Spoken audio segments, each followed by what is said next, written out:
What's going on, everybody? Welcome to the Make Movies Great Again Movie Club. This week, we're talking about Cloud Atlas. And next week, Adam, what are we talking about next week? Next week, we're talking about The Lost City of Z, streaming now on Amazon Prime. The Lost City of Z is a true-life drama centering on British explorer Colonel Percival Fawcett, who disappeared while searching for a mysterious city in the Amazon in the 1920s. This movie stars Charlie Hunnam, Robert Pattinson, Sienna Miller, and Tom Holland. Based on the book by David Gran, written and directed by James Gray. I'm excited to see this. I like the four people that I added in the cast. I like all of them. I'm indifferent on Robert Pattinson. I've only seen one Twilight movie. I don't know what the hell else he's in. But James Gray and Charlie Hunnam are what attracted me to this movie. I'm a big Charlie Hunnam guy, and James Gray is the director of one of my favorite movies, if not my favorite, We Own the Night. So I'm excited to check this one out. I hope, Matt, I hope you are, and Sean, I hope you are too. Yes, very excited. If you want to join our mailing list, we do an email every week. It includes a special piece of art done by Adam himself. It also includes the trailer of the movie, the synopsis, where you can participate with us, our phone number. If you want to join that, go to averagenobodies.com and click on the tab at the top. It says Movie Club. And you'll be able to sign up right there. You'll click a link and it'll send you to Google Forms. And all you need is your first name and an email address. You can make up the name. You are an official member. Yes, you can make up the name if you want. Just put your email address, come in.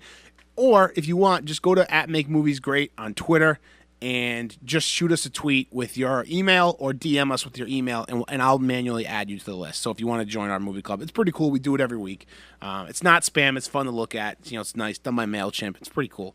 So, all right, let's talk about Cloud Atlas. It's like a book club, but you don't have to read anything. Exactly. It's the best kind of book club. All right. So, Cloud Atlas. Listen. So I'll go first because I don't have a whole lot. I've got a couple things to say. I don't have a whole lot to say. Okay. I feel like Sean might be disappointed in me.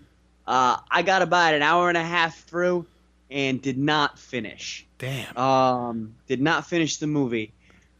I understand the movie is 3 hours long and it was probably gonna all come together in the end. But I'm in an hour. I'm sitting here an hour and a half in. I'm starting to put things together about how all the characters are connected. And how actions of one character in the past have an impact on, another relationship in the future. But Matt, it jumped between time too much for me to care. Yeah. I finally started caring about what was going on in Neo's soul in 2020 something when the fast food slave was saved by some guy. I don't even know their characters' names. Yeah, they were saved by some guy, and they were shooting at him, and he fell off this giant building and died. But then it cut to something else, and then I lost interest again. I was interested when the most future setting when Tom Hanks was on Hawaii. And two of his pals got killed, and he was starting to see some demon character, I'm assuming, that haunts him. Yeah. And then it cut away. Hugo Weaving. Yeah, what? That was Hugo Weaving. Yeah. Yeah. Yeah, that was the Red Skull. Yes, exactly. And Agent Smith. Yeah. It was just too much moving around for me. A lot of storylines to piece together. I just couldn't get into it. I will say this. The makeup and the costumes for each time period were very, very impressive, I thought. And it was the scenes, it was filmed beautifully. Yeah. I thought is a silver lining. So, I mean, what did you think? So, it was definitely interesting. So, basically, the gist of this movie, just so everybody knows, maybe if you haven't watched it, it takes place over 5 centuries, and a lot of the actors play other characters in the century mark, and they're all linked together by this one birthmark that looks like a comet, right? I mean, they're all linked together by that comet birth. Yeah, I didn't get that reveal, but I was putting that together. No, they didn't even reveal that. That was just like a thing you had to kind of get on the. Did you make it up to the part where Halle Berry was in the elevator with shit, what was his name? I don't know. The other guy she got stuck in the elevator with, like pretty early on in the movie. So I got to that. Yeah, so they talk about the comic, but it's just, he said that he knew someone that had the same. His lover from the past had that comic birthmark, and then he saw it on her and was like, "Oh shit, she's got it too." Yes, exactly. So so they're all connected by this thing, and it tells a story over these things. The story essentially is that like the world goes to shit, and like from what I saw, like from from some nuclear fallout, right? That's what it seems like. There's a lot of like talk about radiation poisoning and shit like that, and you have like tribes where. Again, I didn't pick up on really anybody's fucking names in this movie because there was so many characters. So the only people I picked up on was Zachary, which was Tom Hanks's like future character, the one most far out in the future. But it really made you think at the beginning of the movie. You see like him; he's like a tribesman, and he's with all the other people. It makes you feel like this is most far in the past. Like that's where it starts off, but it's not. It's the farthest in the future, which is fucking crazy. So that's kind of a mind fucked. Hugo Weaving plays an asshole in every fucking iteration of himself throughout the 5 centuries. He was the constant villain. Constant villain throughout the whole thing. The only movie he's a good guy in is the Lord of the Rings movies. Yeah, and even then he's kind of a dick. Yeah, that's true. Yeah. You're like, you know what? You can have your little council for the Fellowship of the Rings here, but I'm not going to help you. Now get the hell out of here. So there's so many, like if you look at the IMDb page, it's comical because you see all these actors like Hugh Grant, Susan Sarandon, you got Keith David, you got Ben Whishaw, Jim Sturgis, Hugo Weaving, Tom Hanks, Halle Berry, Jim Broadbent. They all have like literally each of them have at least 5 other people they play in this movie. And so sometimes isn't Tom Hanks like literally just a bellhop in one of the times? Like that's it. Yeah. That's all he is. And he one of the beginnings he's Isaac Sachs. Did you you saw that, I'm assuming, right? He was at his book opening. Oh, yep. That was he had like the big buck teeth and the blonde hair. No, he is like had the short hair. No, so that was when he was the guy that poisoned Jim Sturgis on the boat. Okay. Yep.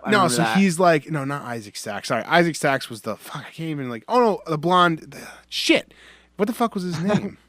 His name was Dermot Hoggins, maybe. I'm looking. Dermot was the gangster, the novelist. Yeah, exactly. Him. He killed somebody at his book opening. I needed more Dermot. Yeah, that sucks. His character was gone. And what one scene? What was the name of his book? Fuck. What was the name of his book? Knuckle Sandwich or something? Something like that. Ah, shit. It was fucking awesome. That was cool. That was a cool Tom Hanks. But we got mostly Zachary. Out of Tom Hanks, which was the tribesman. And he's dealing with Halle Berry, who they live on the same planet, but she's from a place where there's still like technology and not just like a random island. They're trying to get off-world, right? Something like that. Yeah, because people already left, right? People already went off-world, but they're trying to get off-world because they were like left behind or whatever for whatever reason. Again, they weren't really forthcoming with a lot of the clues of like what's going on. You had to kind of fill in the blanks a lot with Cloud Atlas, which I can appreciate sometimes, but other times when you're trying to figure out so many other fucking things going on, like characters' names, how they fit in, it's like one of those things. It's like I wish it was just spoon-fed to me.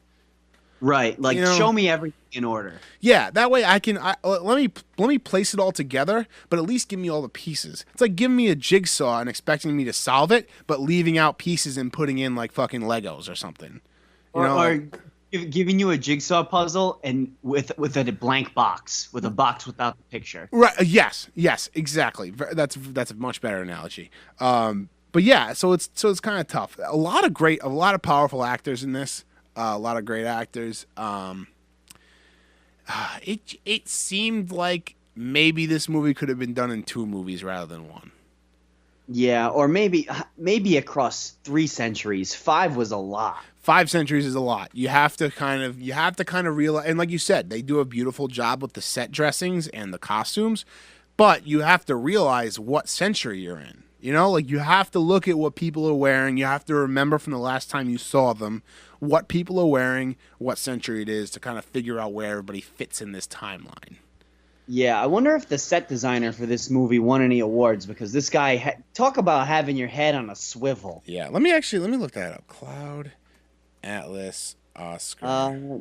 Nominated for, I didn't win anything, or actually, sorry, Academy of Science and Fiction Saturn Award for Best Editing, Best Makeup, but no Oscar nominations. It was nominated for Golden Globe. Yeah, for best original score. Yeah, I mean, I feel like set design and costumes. This could have been nominated because it was really impressive. Yeah, I'm really surprised. Keep everything in check. Yeah. Huh. And it's so, and you know what is also disappointing is done by the Wachowskis and Tom Twyker. I don't know who Tom Twyker is, but Wachowskis. I mean, I fucking love the Matrix movies. I feel like those girls now. Well, I think one. I think one is one and one. No, they're both. Oh, they're both. both. Oh. Now, Okay.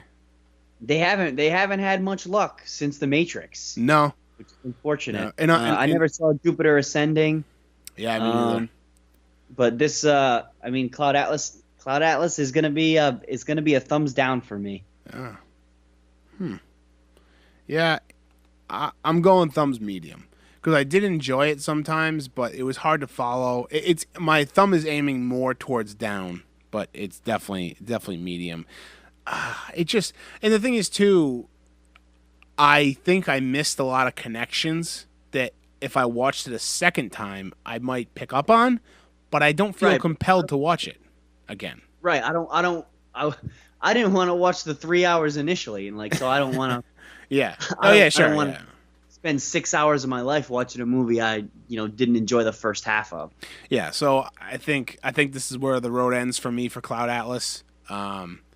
I give a hand to all the actors that had to play 6 roles, like Tom Hanks. Yeah. But at the end of the day, I think it fell short for me. It wasn't my thing, which it should have been my thing. But I guess that's kind of like the why I didn't really see it the first time around. Yeah. Maybe it just didn't resonate with me. It's this movie's really got to put some lead in my pencil to get me to sit for 3 hours. You know what I mean? You better have Batman and Superman in it if I'm sitting here for 3 hours. Yeah, you better have Captain America in a movie if you're gonna have me sit for 3 hours and try to figure out storylines and shit. Yeah, you gotta really get me to do that. But yeah, so yeah, thumbs medium for me, thumbs down for you. I'm curious to see what Sean scores it as. Curious. Yeah. See what he thinks. Same here. Sean usually can decipher movies a little better than us, so maybe he saw something that we did not see. Yeah. You and I are more face value guys. Yeah. Sean rounds us out. Yeah, I will absolutely agree with that. Him and Molly are like Siskel and Ebert over there. They know they see all the themes. They know everything. I wish I could watch a movie like that. I just don't. I get like a lot of like the very surface level stuff. I can't really get that deep. That's why Mulholland Drive, it was such a joy to review it with Sean because I could still to this day, if Sean didn't explain it to me, I wouldn't know what the fuck went on in Mulholland Drive. I'm not sure even if Sean explained it. It's true. That's fair. Mulholland Drive was a fucking mind fuck, and not in the good way. All right, well, that's it for Movie Club this week. Next week, we're watching Lost City of Z. It's on Amazon Prime.